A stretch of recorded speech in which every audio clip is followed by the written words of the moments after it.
Pet Révolution, pourquoi Pet Révolution? Parce que on veut déménager, on veut forcément bousculer certaines de vos opinions. Bienveillance, connaissance, partage. Grâce à tout ça, on va mettre l'accent sur l'interdisciplinarité. On pense, nous, et on le pense depuis le début, bien sûr, comprendre les animaux pour avoir envie de mieux les connaître. Et là, on parle surtout des chiens et des chats qui nous sont si chers, mais pas que. Il faut non seulement parler avec les scientifiques, comprendre que les experts de la biologie, de l'éthologie, de la médecine vétérinaire, du comportement vont vous dire, de l'entraînement vont vous dire aussi, mais on pense aussi qu'il faut regarder de l'autre côté de la lorgnette, et donc on va essayer de beaucoup vous parler d'humain. Vous êtes avant tout détenteurs de vos expériences, vos origines sociales, vos expériences de développement, vos expériences de vie conditionnent ce que vous faites, ce que vous pensez, et nous, on veut que vous voyez plus large. Non seulement on interviewe des anthropologues, des sociologues, des philosophes, des politistes, des penseurs, des journalistes. On veut vraiment big picture.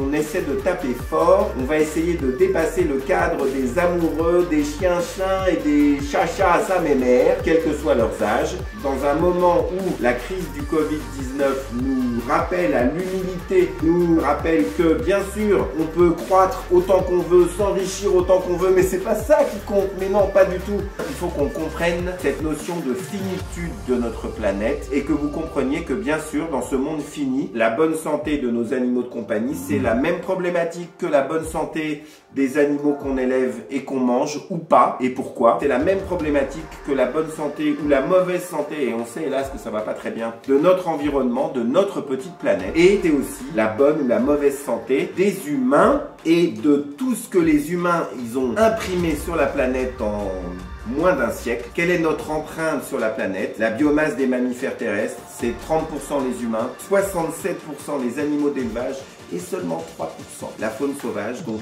réveillons-nous, wake up, on arrête et on fait la révolution et on commence par la Pet Révolution. Merci.